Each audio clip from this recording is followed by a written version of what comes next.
feito ao nosso encontro. Amém?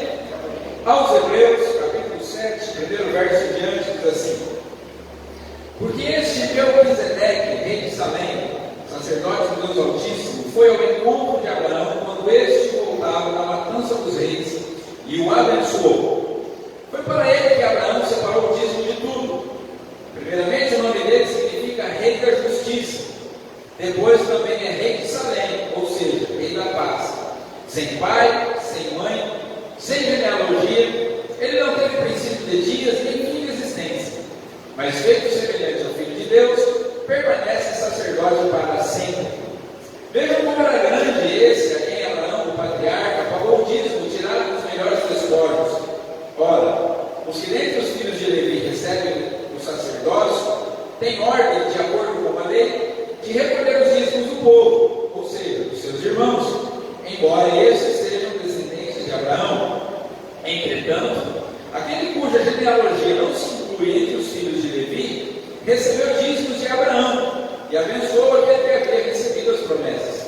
Evidentemente, não há dúvida de que o inferior é abençoado pelo superior. Aliás, aqui os que recebem dízimos são homens mortais, porém ali o dízimo foi recebido por aquele de quem se testifica que vive. E por assim dizer, também Levi, que recebe dízimos, pagou-os na pessoa de Abraão, porque Levi, por assim dizer, já estava no corpo de seu pai Abraão, quando Melquisedeque foi ao encontro deste. Senhor, mas desta vez nós queremos nos aproximar de Ti, e não temos nada em nossas mãos, não temos nada a oferecer, e nem mérito algum para que Tu fales conosco. Se estamos entrando na Tua presença, é por causa do mérito de Cristo, nosso Salvador, e não nós.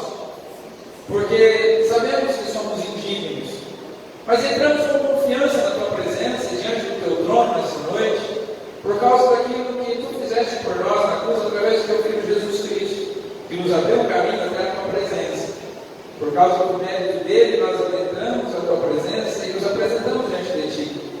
E apresentamos ao Senhor, nos apresentamos diante do Senhor, porque precisamos ouvir Tua voz. Queremos, ó Deus, mais uma vez, ser tratados pelo Senhor nessa noite. Precisamos que o Senhor fale ao nosso coração e à nossa mente.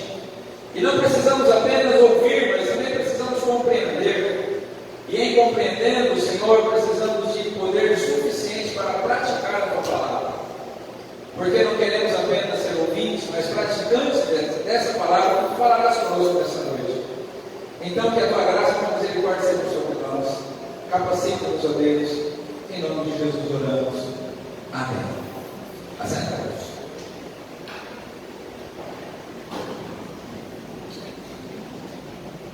Nós sabemos que existem ordens de classe. Uma pessoa, depois que formada em direito, para exercer a sua profissão, ela precisa passar no exame da ordem, a ordem dos advogados do Brasil. São ordens de classe. Gabriel, para exercer a profissão dele, ele precisa também apresentar seu certificado, seu diploma e renovar a cada ano a sua, como é que eu vou falar? Inscrição, não é inscrição, filiação no Conselho Regional de Medicina Veterinária. Os médicos também precisam estar filiados ao Conselho Regional de Medicina, e assim são os fisioterapeutas, os educadores físicos. Várias entidades de classe precisam, várias profissões precisam de uma ordem, de uma entidade de classe que os classificam, que os credenciam para que possam exercer suas profissões. Como pastor, para estar aqui ministrando no púlpito, eu precisei de uma ordenação. Eu tive que fazer uma faculdade teológica, depois eu fui consagrado ao ministério, passei por um período de teste, probatório, e depois eu fui ordenado ao ministério. Ou seja, eu faço parte da ordem dos pastores da Igreja Presbiteriana Renovada. Não existe hoje uma ordem de pastores no Brasil que regula, não é, o ministério, em que os pastores estejam sujeitos para poder exercer o sacerdócio. Há quem diga que seria bom se existisse, outros dizem que seria ruim, pois isso interferiria na liberdade de culto, na liberdade religiosa. Não vamos entrar nesse mérito, nem nessa questão. O texto que nós vamos estudar nessa noite, no qual nós vamos meditar, lembrando que nós estamos fazendo a exposição da carta aos Hebreus, começamos lá no primeiro verso, no primeiro capítulo, e vamos até o final, mas nós queremos não só conhecer o texto da carta aos Hebreus, mas queremos fazer uma aplicação prática pastoral para a nossa vida, para entendermos o que esse texto tem de importante, para aplicarmos no nosso dia a dia, na nossa vida cotidiana, na nossa maneira de viver. No texto imediatamente anterior que nós estudamos, lembrando que todas essas mensagens estão lá na playlist do canal do YouTube, o nosso autor informa que Jesus é o nosso precursor da entrada do lugar santíssimo, do Santo dos Santos, porque ele se tornou o nosso sumo sacerdote eterno. E aqui o nosso autor ele cita que Jesus ele é um sacerdote eterno, um sumo sacerdote eterno. Você pode estar com a sua Bíblia aberta aí. E o sacerdócio de Cristo não é da ordem de Arão, mas é da ordem de Melquisedeque. E o autor também já havia citado isso no verso 6 do capítulo 5, quando ele faz a introdução do assunto sobre o sumo sacerdócio de Jesus. Que a carta aos Hebreus ela vem para provar aos irmãos hebreus que Jesus é maior do que tudo aquilo que eles viveram no judaísmo. Os irmãos hebreus estavam sendo tentados a desistir da fé cristã para voltar ao judaísmo, então o autor escreve essa carta, ou talvez ele tenha pregado esse sermão e alguém tenha transliterado isso para enviar às igrejas, mas o objetivo é mostrar para aqueles irmãos: não desistam, não voltem para o judaísmo, porque isso seria um retrocesso na carreira cristã, um retrocesso no relacionamento com Deus. E vocês não devem fazer isso, porque Jesus é superior aos anjos, Jesus é superior aos profetas, Jesus é superior a Moisés e Jesus é superior a Arão. E ao introduzir esse assunto do sumo sacerdócio de Cristo, o autor aqui ele cita Melquisedeque, dizendo que Jesus é o nosso sumo sacerdote, mas não é da ordem de Arão, é da ordem de Melquisedeque. E agora, ele vai fazer para nós uma exposição um pouco mais detalhada sobre quem é esse Melquisedeque. Porque no texto anterior, no texto dos Salmos e até no texto de Gênesis, onde Melquisedeque aparece pela primeira vez, no verso 18 até 21 do capítulo 14, nós não temos uma explicação clara de quem é esse Melquisedeque. Algumas pessoas talvez já tenham ouvido falar e até lido textos sobre ele, outros talvez não é? Mas sabemos que há pessoas que já têm um grande conhecimento, outros menos conhecimento. Mas quando que Melquisedeque aparece na história? Quando nós estamos lendo o livro do Gênesis, a gente vê que Deus chama Abraão. Depois que Deus chama Abraão, Abraão começa a enriquecer, começa a prosperar, e um sobrinho de Abraão mora junto com ele, o Ló. E quando o Ló está vivendo junto com Abraão, o Ló também vai enriquecendo, porque quando a gente anda com gente boa, a gente cresce, amém? Amém ou não? Quando a gente anda com gente boa, que a gente ajuda a gente a andar perto de Deus, a gente prospera. E o contrário também é verdade. Quando a gente anda com gente que piora a vida da gente não prospera. E Ló começou a prosperar e Abraão também, só chegou um ponto que começou a dar muita confusão. Os pastores de Abraão começaram a brigar com os pastores de Ló. E aí então, o Ló chega para Abraão e fala assim: olha, está muito difícil aqui, a terra não está comportando todo mundo, a gente vai precisar se separar. E o Abraão fala assim: tudo bem, para onde você quer? Se você for para cá, eu vou para lá, se você for para lá, eu vou para cá, para mim tudo bem. Porque para Abraão não é na questão onde ele estava, é na questão da promessa que Deus tinha na vida dele. E se a gente aguarda a promessa de Deus, a gente pode estar no deserto que Deus vai abençoar. E aí então Ló vê as campinas do Jordão, a cidade de Sodoma e Gomorra, acha um lugar bacana e fala assim: para aquele lado lá que eu quero ir. Abraão fala: não pode ir. E Ló se separa de Abraão e vai morar na região de Sodoma e Gomorra. Passa um tempo, há uma guerra, uma pequena guerra mundial daquela região, vamos dizer assim, uma guerra regional. 5 reis se levantam contra outros 4 reis. E há uma batalha e a turma que estava na região onde Ló estava saiu perdendo a guerra. E aqueles reis da região de Ló perdem a guerra e todas aquelas pessoas são sequestradas, são deportadas, são levadas embora. E Abraão fica sabendo que o seu sobrinho Ló tinha sido sequestrado, seus bens, e mais que o pessoal que morava perto dele. Abraão reúne um exército e vai lutar contra os reis que tinham ganhado a batalha. E Abraão vence a batalha. Abraão ele sai vencedor, ele recupera todos os bens, recupera as famílias, traz E quando Abraão retorna da batalha, retorna da matança dos reis, conforme nós lemos aqui no texto que nós acabamos de ler, aparece a figura de Melquisedeque. Melquisedeque, rei de Salém, sacerdote do Deus Altíssimo. Ninguém nunca tinha visto falar desse cara. E ele aparece, ele vem ao encontro de Abraão. Abraão separa o melhor, o dízimo dos melhores dos esforços, tudo aquilo que ele tinha trazido de volta, ele separa o dízimo e ele entrega para Melquisedeque. Melquisedeque então serve pão e vinho para Abraão, e aí eles celebram juntos, e ele abençoa Abraão. Essa é a história de Melquisedeque, é nisso que ele aparece, e depois disso não aparece mais. Não se vê mais a história de Melquisedeque, nem em Gênesis, nem em nenhum dos livros do Antigo Testamento. Apenas no livro dos Salmos, no texto profético a respeito de Jesus, o salmista fala de Jesus como sendo sacerdote para sempre, segundo a ordem de Melquisedeque. E agora o autor dos Hebreus cita ele no capítulo 5 e agora cita de novo no capítulo 7. E ao citar isso, o escritor aos Hebreus, ele quer nos falar a respeito da ordem do sacerdócio de Cristo. Porque havia uma ordem sacerdotal estabelecida. Quando Deus tira o povo de Israel do Egito, ele separa a tribo de Levi para serem os sacerdotes da nação. Eles não deveriam fazer absolutamente nada mais do que servirem no templo, na verdade, depois do templo. Filho do Levita não podia escolher a profissão, ele ia ser sacerdote. Querendo ou não querendo, era aquilo que ele seria. Já nascia com a profissão certa. Era uma ordem sacerdotal, era uma família sacerdotal que deveria servir durante todo o tempo da sua vida. Eles não tiveram herança na terra prometida, porque o Senhor era a herança deles.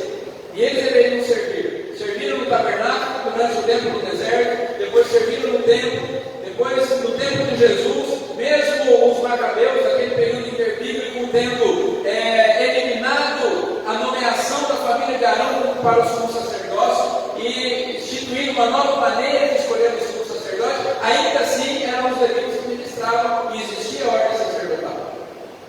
Mas agora o Os Hebreus está falando assim: olha, isso tudo foi atualizado, porque agora nós temos um novo sumo sacerdote. O nosso novo sumo sacerdote é Cristo. Não é mais alguém que entra uma vez por ano no lugar santíssimo, mas é alguém que abriu o lugar santíssimo e foi o primeiro a entrar e levou todos nós com ele. E agora todos nós temos acesso à presença de Deus por causa de Jesus, porque a ordem sacerdotal que Jesus estabeleceu não é mais segundo Arão, mas é uma ordem segundo Melquisedeque. É uma ordem que não tem fim, porque Melquisedeque é para nós um símbolo do sacerdócio eterno. Não tem início de dias nem fim de dias. Isso significa que Melquisedeque era imortal, que ele viveu para sempre, não morreu? Não. Ele era um homem imortal, mas como representante de uma ordem eterna, não foi dado a ele genealogia nem anterior nem posterior, porque ele representa o sacerdócio sem fim. E para nós hoje aqui, olhar para esse texto, mais do que entender quem é Melquisedeque, nós precisamos meditar sobre o que esse personagem significa nas Escrituras, tanto no seu aspecto histórico, profético e também doutrinário. E entender quem ele é, qual é o papel dele na história da redenção, que é o que interessa para nós, e a sua importância para a nossa vida. Então, entender esse texto para nós hoje é uma questão de ordem. Então a gente vai para o texto e a gente vai tentar entender quem foi esse Melquisedeque. Em primeiro lugar, verso 2 aí, conforme nós lemos, verso 1 e verso 2, Melquisedeque ele é chamado de rei de Salém. O que é Salém? Salém é uma abreviação de Jerusalém.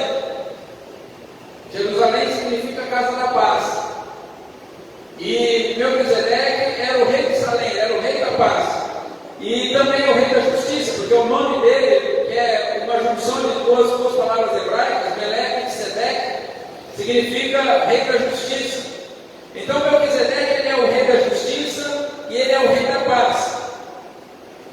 E quando nós olhamos para lá o texto de Gênesis, o texto chama Melquisedeque de sacerdote do Deus Altíssimo.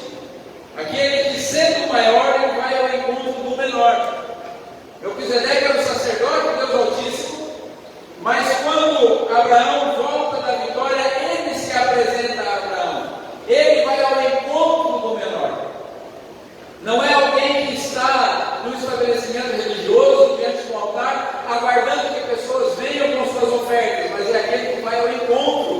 do ofertante, sendo o maior que o encontro do menor.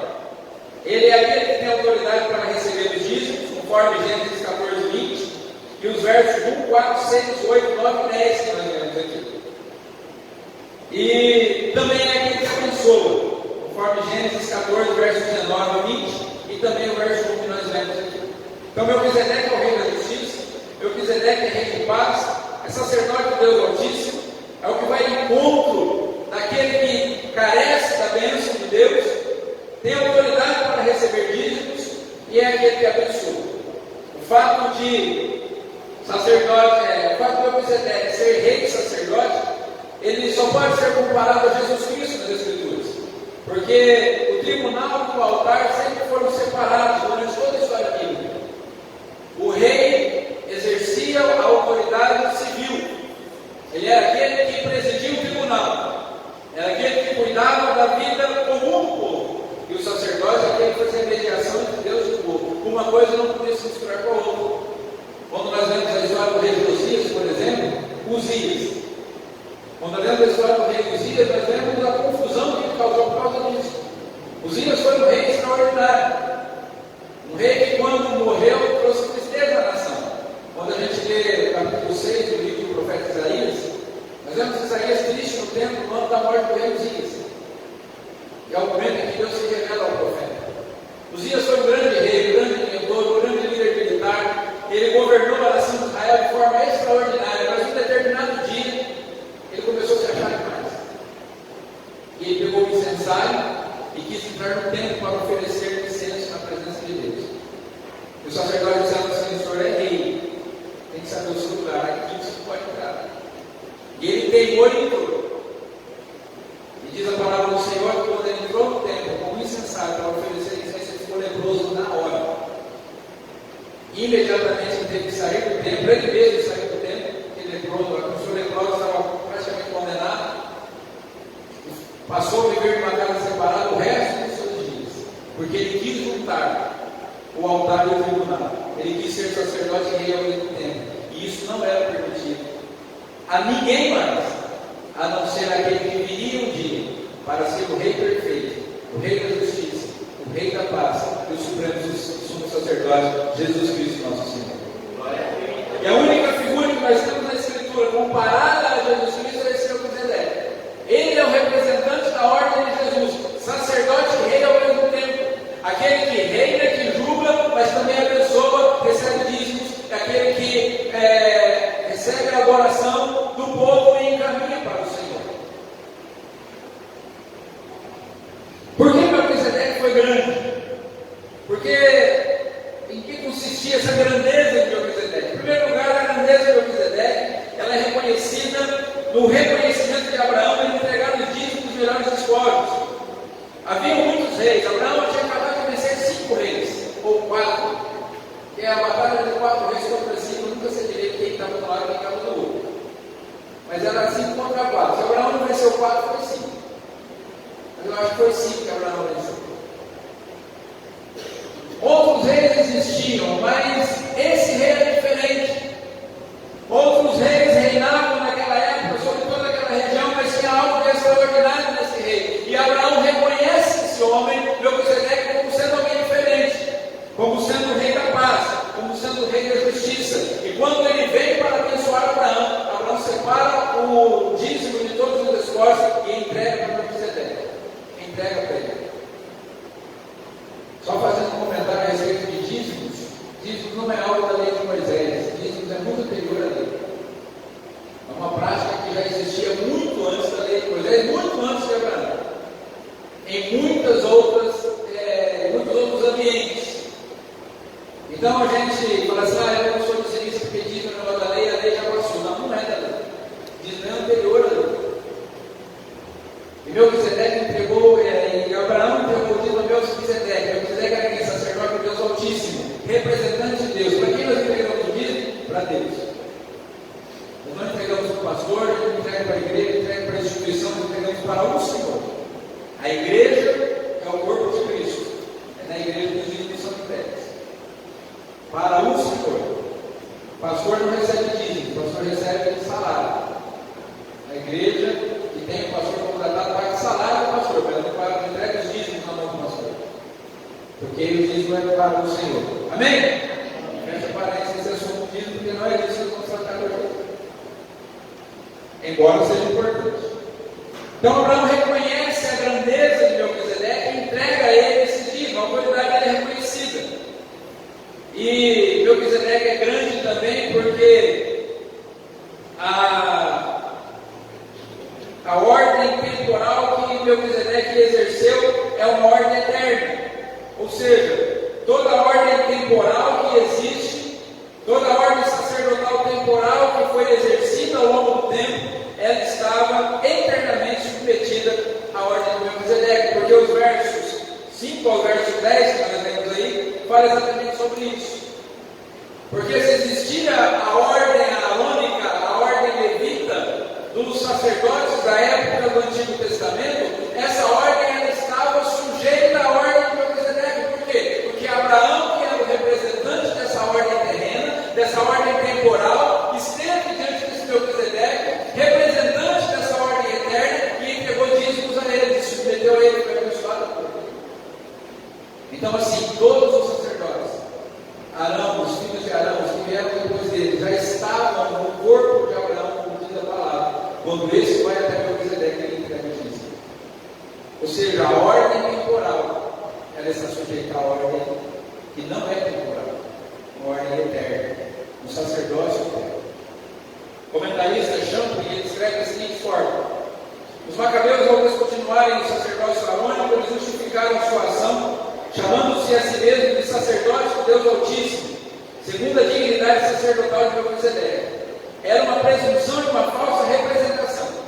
Cristo é aquele no qual o sumo sacerdote celestial ultrapassou todas as instituições e pretensões humanas. O movimento dos macabeus, você tem a história dos macabeus ou livros apócrifos que não estão na nossa Bíblia. Aqueles livros que nós consideramos não inspirados, que não fazem parte da nossa Bíblia, tem os livros dos macabeus entre eles. Os macabeus, eles foram um movimento revolucionário. Quando a Grécia, o Império Grego, toma conta de todo mundo, e o templo do Senhor é profanado, e a religião judaica está para ser destruída, eles se levantam como um movimento de renovação, um movimento de avivamento, um movimento de rebelião contra aqueles que estavam profanando a religião judaica.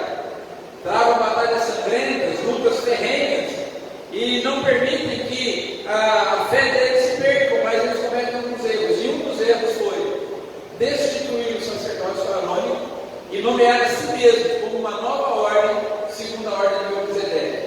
Na verdade, eles estavam queimando etapas. Viria sim o sacerdócio, viria sim a segunda ordem, a ordem eterna, mas o representante dessa ordem não seria os macabeus. O representante dessa ordem é Jesus Cristo, o Deus homem, nosso Senhor, nosso Salvador. Aleluia. Amém? Então aqui a gente entende porque esse Melquisedeque foi grande, porque esse Melquisedeque é importante, porque essa figura que passa às vezes tão despercebida, ela precisa ser percebida por nós e entendida no seu papel. Não deve ser venerada, não deve ser adorada, nada disso, mas tem um papel crucial para que nós possamos entender quem é Jesus. E aí a gente, diante de tudo isso, tem algumas aplicações que nós precisamos fazer com relação a esse texto da nossa vida. Porque sabemos quem é Melquisedeque, tudo bem, e daí? O que isso significa para mim? A primeira lição que a gente vai aprender, conhecendo mais sobre a história dessa figura, desse Melquisedeque, é que nós precisamos buscar sabedoria em Deus para discernir o que é transitório daquilo que é eterno. Os irmãos hebreus, eles não estavam sabendo discernir o que é passageiro do que é eterno. Eles estavam abrindo mão de andar com Jesus para voltar para a religião judaica. Eles estavam abrindo mão da atualização que Deus havia feito no relacionamento com eles para se apegarem à religiosidade que eles haviam vivido no passado.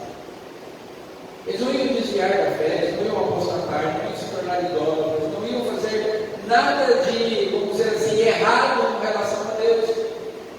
Mas estariam retrocedendo, porque estariam deixando de crer em Jesus como sendo suficiente para a salvação. E nós precisamos, irmãos, hoje, no ano 2024, 2024, tantos anos depois, também olhar para dentro da nossa vida, para nós entendermos se nós não estamos dando mais valor a coisas que são transitórias, efêmeras, passageiras, e deixando de lado aquilo que é eterno. Se nós estamos abraçando mais a nossa religiosidade, se nós estamos abraçando mais as nossas convicções, se nós estamos abraçando mais as coisas materiais desse mundo, se nós estamos nos deixando levar por prazeres, ou até por coisas que são boas, mas que estão tomando o nosso tempo, nos afastando do relacionamento pessoal e profundo com Cristo, e estamos deixando com que isso tome o nosso coração e nos afastando do Senhor. Então nós precisamos olhar para essa história e ver o seguinte: Abraão foi o pai da fé. Abraão foi aquele que herdou a promessa. Abraão é aquele quem a promessa foi plenamente cumprida, porque ele conseguiu entender isso. Ele entendeu que aquilo que é eterno é superior àquilo que é passageiro. Porque embora ele não tenha ido para o mesmo caminho do Ló, talvez tenha feito o pior negócio, ficado com a pior terra, escolhido o lugar mais ruim para viver, ele herdou as promessas, porque ele, quando encontra-se com Melquisedeque, ele adora a Deus através dos seus dízimos, e ele recebe a bênção do Senhor, e ele senta à mesa com Melquisedeque. Talvez seja o caso hoje, irmãos, a gente deixar algumas condições de lado, algumas coisas sem importância de lado, para nos assentarmos à mesa com Jesus. Porque se Jesus ele quer estar à mesa conosco, assim como Melquisedeque esteve à mesa com Abraão, assim como Cristo quis estar à mesa com seus discípulos antes de ser crucificado, e prometeu que não tomaria de novo do fruto da videira até que a ceia se cumprisse no reino de Deus, ele escreve a igreja de Éfeso, que era uma igreja que tinha doutrina, que era uma igreja que rejeitava os falsos profetas, era uma igreja que não abandonava a fé, mas era uma igreja que tinha esquecido o primeiro amor. E escrevendo para essa igreja no Apocalipse, Jesus diz assim: olha, eu estou à porta e bato. Irmãos, quando a gente lê esse texto, a gente para um pouquinho para pensar, vocês conseguem imaginar o quão ridículo é isso? O rei do universo, lá de fora, batendo na porta do nosso coração, falando assim: ô, abre aí. Tem muita coisa boa aí no seu coração, mas está faltando o principal, o Deus lá de fora. A igreja de Éfeso odiava os nicolaítas, era um grupo sectário, um grupo herético que tinha lá naquela época. E Jesus fala assim: eu também odeio os nicolaítas, mas mesmo assim eu estou lá de fora. Então, a primeira lição para nós é estudar a figura de Melquisedeque e saber o seguinte: Jesus é o sacerdote que vem ao nosso encontro. Ele vem para nos encontrar. Ele traz pão, ele traz vinho, ele traz alegria, ele traz alimento. Ele quer se sentar conosco, quer ter comunhão conosco, ele é um sacerdote eterno. E muitas vezes nós deixamos de desfrutar na presença de Jesus por causa de tanta bobagem. Coisas que nos afastam de Deus, nos afastam dos outros. Que hoje você, irmãos, possamos não fazer como aqueles irmãos hebreus que estavam querendo desistir, mas que todos nós possamos chamar Jesus à mesa de Deus. Ele vem ao nosso encontro. Você não precisa procurar, você não precisa correr atrás. Abraão estava voltando da batalha e ele veio ao encontro do Abraão. Aquele sacerdote lá do Antigo Testamento que representava o Deus Altíssimo, que não foi ordenado por ninguém a não ser o próprio Deus. Nas nossas ordens terrenas, o pastor tem que ser ordenado por pastores que já foram ordenados. Advogados recebidos na ordem por outros advogados que lá já estão. E assim também os médicos, e assim todas as outras categorias. Mas o Melquisedeque foi ordenado pelo próprio Deus. E Jesus é dessa ordem, é um sacerdote perfeito. Não precisa de ninguém que dê autoridade. Ele tem todo o poder e toda a autoridade do céu na terra. Aleluia. Segunda lição importante para nós aqui, é só 28, tá? Não vou demorar muito não. É que precisamos aceitar o desafio de seguir a Cristo, de nos submeter a Ele, a qualquer custo. porque Ele é o único caminho para a eternidade. Então, assim, quando Abraão reconhece a autoridade que ele recebeu de Melquisedeque, Abraão se curva diante dele. Abraão oferece a ele os dízimos. Isso era uma prova de submissão. Isso era uma prova de obediência. E Abraão oferece a ele os dízimos e é abençoado. E eu e você, se nós queremos viver na eternidade com Deus, se nós queremos o caminho da salvação, se nós queremos abraçar a fé cristã na sua totalidade, eu e você precisamos aceitar o desafio de seguir a Jesus Cristo e nos submetermos a Ele na obediência. Jesus falou aos seus discípulos dizendo assim: vocês são meus amigos se vocês fizerem aquilo que eu mando. Até porque Jesus não veio para nos dar sugestões e nem conselhos. Jesus veio para nos ordenar. Jesus falou assim: se alguém quiser vir após mim, negue-se a si mesmo, tome cada dia sua cruz e siga. Ordem totalmente imperativa. Alguém alguns dias atrás perguntou para minha esposa se a nossa igreja tem regras. Eu já falei isso aqui na escola, agora eu falei um monte, mas aqui eu preciso estar falando. Eu falei assim: a resposta para essa pergunta é: a nossa igreja tem Bíblia. E a Bíblia é um livro de mandamentos, é muito mais do que regra. Só que um pequeno detalhe: todos os mandamentos da Bíblia são para o meu bem. Não tem nenhum para me prejudicar. Então, assim, se eu me submeto a Cristo, se eu me submeto a Sua palavra, se eu me submeto a Jesus, ainda que eu tenha que ir às últimas consequências, eu terei a eternidade aberta para mim e a presença de Deus bloqueada. Os hebreus estavam querendo desistir por causa das tribulações, por causa das perseguições, os bens estavam sendo confiscados, eles estavam sendo impedidos de entrar nas sinagogas, não podiam mais frequentar o templo, eles estavam sofrendo, estavam prestes a desanimar. Mas o escritor aos hebreus aqui, ele vai mostrando: olha, Abraão, que é o pai da fé de vocês, lá antes da lei, ele já se submeteu ao sacerdote de Deus Altíssimo, e esse Jesus que vocês estão servindo é o representante daquela ordem, a ordem eterna. Ele é o sacerdote definitivo, e se vocês querem viver a eternidade com Deus, é somente através de Cristo, não há outro caminho, não há outra forma, não há outro jeito, somente obedecendo ao Senhor, somente obedecendo a palavra de Deus. Eu e você podemos adentrar no Santo dos Santos. Jesus já abriu a porta, Ele foi o primeiro na nossa frente, e Ele nos trouxe junto com Ele, mas só permanece na presença dEle aqueles que estão dispostos a seguir e a obedecer até o fim dos custar. Amém? Terceira lição que nós aprendemos é que qualquer sistema ou ordem espiritual que não esteja alinhada com a ordem do céu, ou ela tem que ser atualizada, ou ela tem que ser substituída. Qualquer palavra, qualquer pregação, qualquer ensinamento, qualquer doutrina precisa estar alinhada com a ordem do céu, primeiramente, porque senão ela deve ser rejeitada.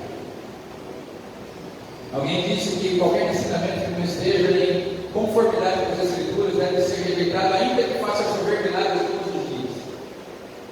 Eu e você, nós precisamos conhecer a palavra de Deus. Eu e você precisamos conhecer a vontade de Deus. Eu e você precisamos conhecer a lei de Deus. E ela precisa estar acima de qualquer sistema religioso, qualquer dogma, qualquer tradição. Nós cremos nos 5 pilares da reforma. E o primeiro deles é só a Escritura, somente as Escrituras. A Deus toda a glória, salvação somente pela fé, somente pela graça. E Cristo é o nosso único Salvador. E qualquer dogma, qualquer doutrina, qualquer ensinamento, qualquer costume, qualquer tradição que esteja em desacordo com isso, ou precisa ser atualizado, que era o caso dos judeus que deveriam ter atualizado o judaísmo para o cristianismo, e não entenderam assim, ou precisa ser substituído. Se o meu sistema doutrinário não está de acordo com as Escrituras, ele precisa ser substituído. Ah, mas é que lá também faz bem, lá também fala bem, lá também fala da vontade, lá também pratica o bem.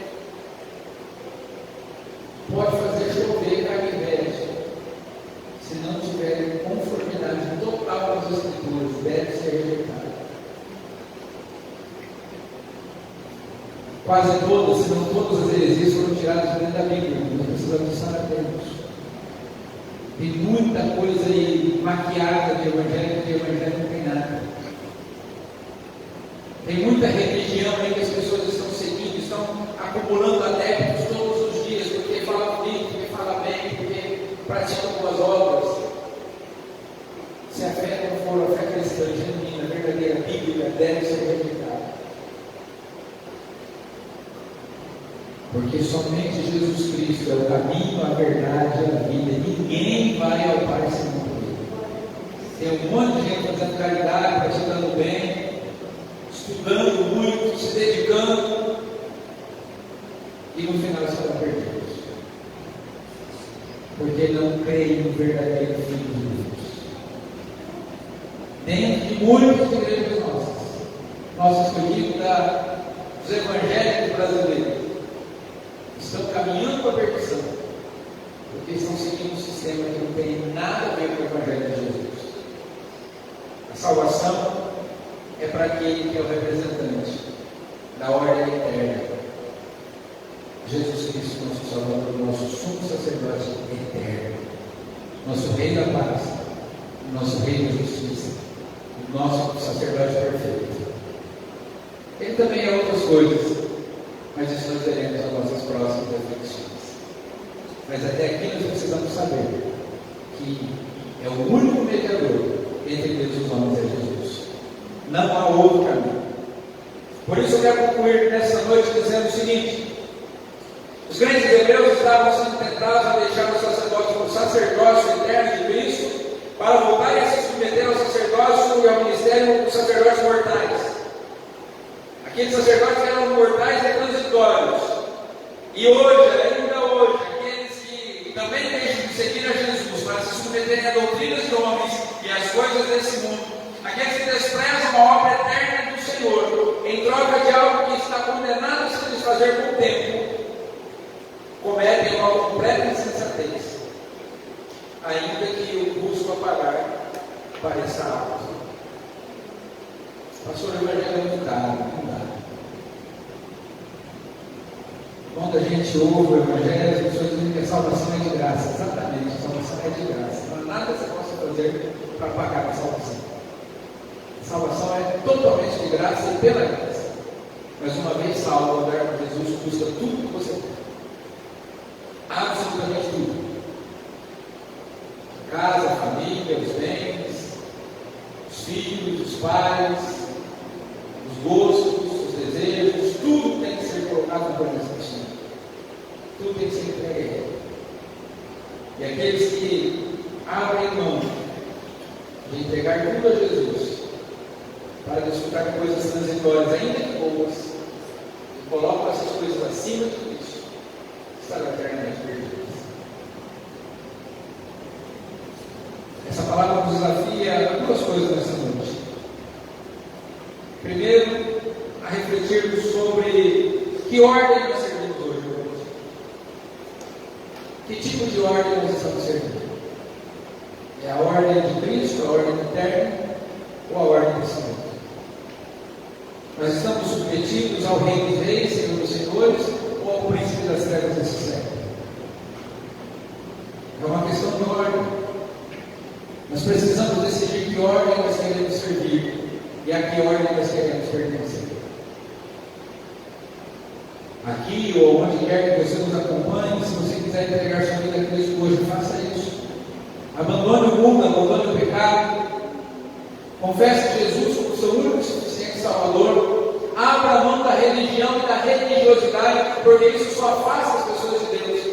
E abrace o Evangelho verdadeiro de Jesus, que não é religião. Na religião as pessoas vão até o mediador para que o mediador faça alguma coisa por elas. No cristianismo, Jesus, o sumo sacerdote, veio até nós, pagou o preço do nosso pecado e nos reconciliou com Deus. Aleluia. Precisamos saber que ordem nós estamos servindo. Se é a ordem temporal ou se é a ordem eterna de Jesus Cristo. De que ordem nós fazemos parte, irmãos? De que ordem você faz parte? Reflita sobre isso. Ore sobre isso nessa noite. Que tipo de valor tem nossa vida devocional? Nossa vida com Deus, nosso relacionamento com o Senhor está baseado em valores eternos ou em valores transitórios? Nosso relacionamento pessoal com Deus ou é apenas através da religião? Apenas através das estruturas que nós construímos? As estruturas são importantes, mas a estrutura não é o mais importante.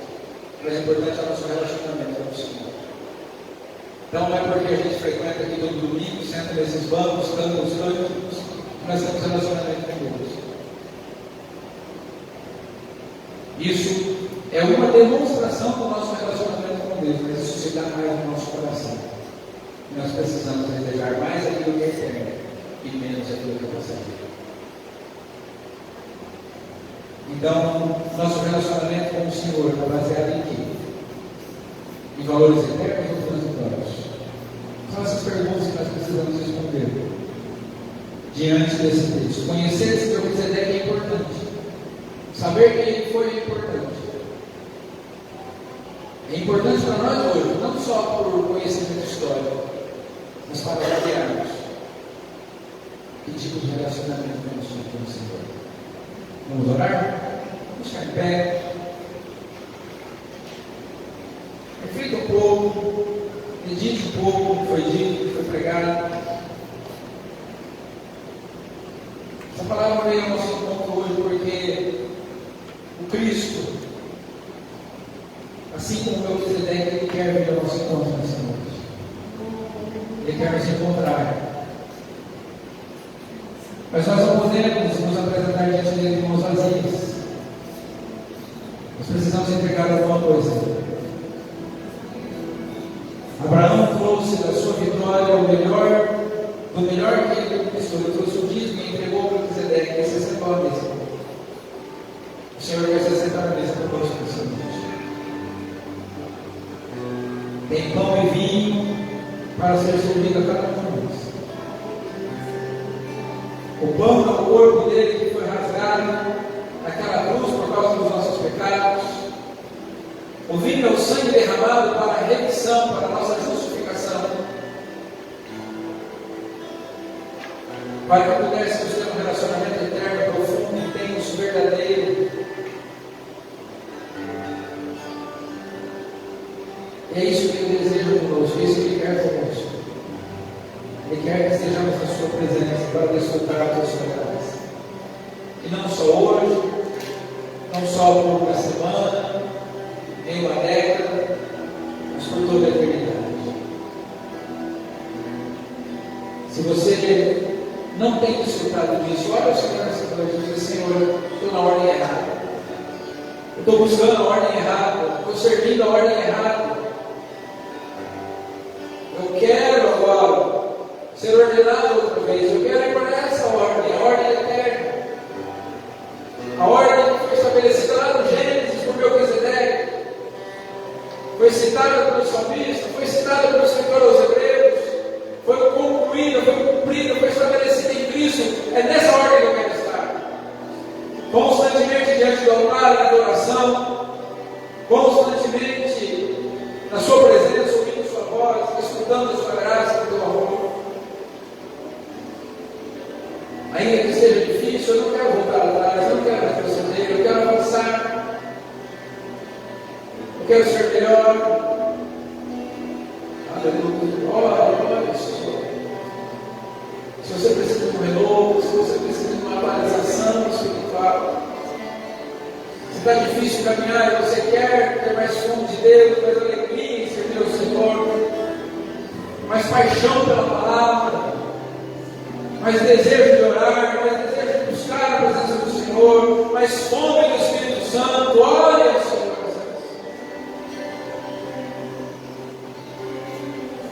Nós não queremos voltar atrás, Senhor. Tem misericórdia de nós.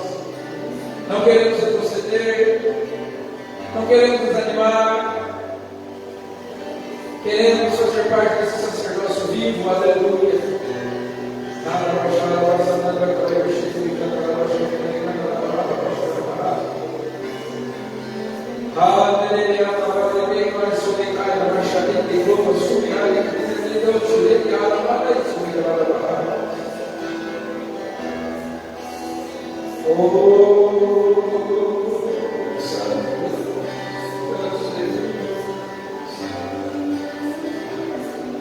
Permita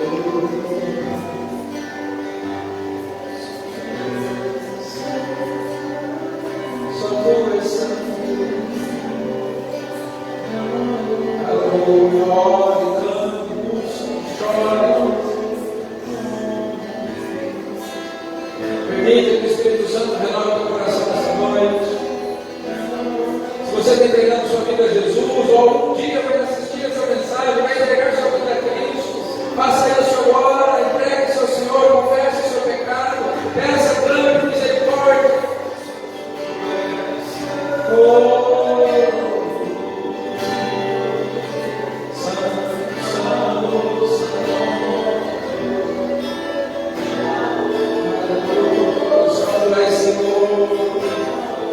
Só tu és, Senhor.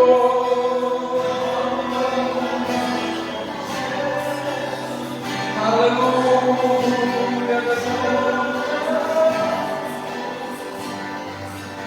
Só Ele é santo, só Ele é bendito, só Ele é eterno. Ele é o nosso Salvador.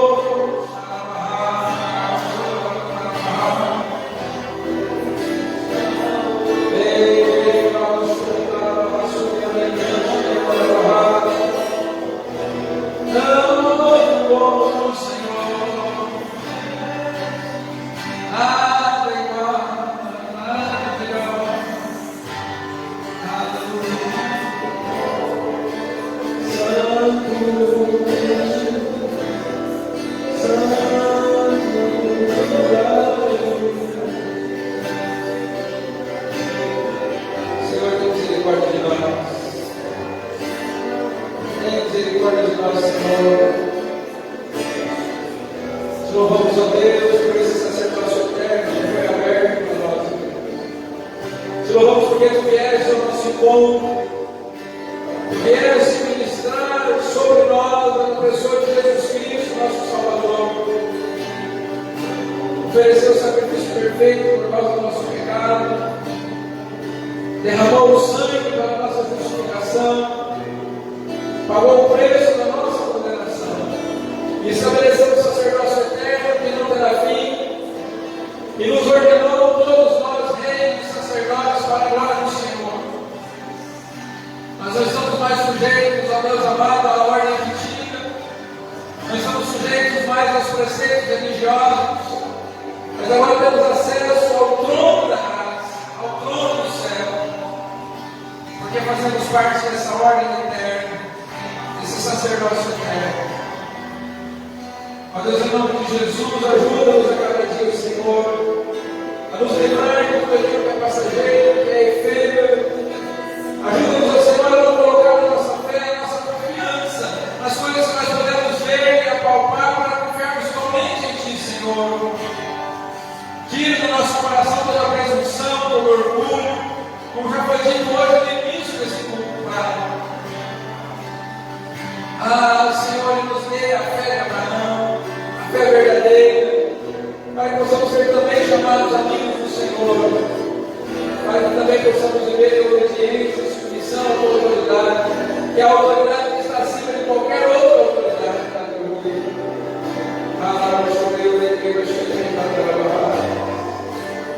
Enche-nos com a tua graça, com a tua presença bendita do Senhor. Aplica, Senhor, essa palavra no nosso coração, para que confiemos somente em Ti, mesmo nos momentos mais difíceis da nossa vida, nas situações mais agudas, Pai. Que não fraquejemos, que não desistamos, que o Teu Espírito Santo nos conforme a cada dia para de Cristo, nosso Salvador. Nós possamos estar constantemente diante desse altar eterno. Que possamos rejeitar os altares desse mundo, que muitas vezes nós mesmos construímos para estar diante do Senhor, em adoração, submissão, obediência, santidade. Que possamos, ó Senhor, viver de acordo com a tua vontade e com a tua glória sempre. Porque foi para Jesus que o Senhor deu o nome que está acima de todo nome. Toda autoridade, todo poder é dado a Ele no céu e na terra. E a Ele que está obrigado, Senhor, por nos recebermos dessa vez nesse lugar dessa noite. Obrigado. Obrigado, Senhor, por nos permitir louvar o teu nome. Obrigado por falar isso conosco. Leva-nos debaixo da tua graça, para a tua glória, em nome de Jesus. Meus queridos, que a graça do Senhor Jesus Cristo, o amor de Deus, nosso Pai, e a comunhão e as consolações do Espírito Santo estejam com todos vocês, com toda a igreja de Jesus, aonde quer que ela esteja. E aqueles que vão morar no céu, digam amém. Amém. Deus abençoe, tenha uma semana de bênção. Quarta-feira, 8 horas.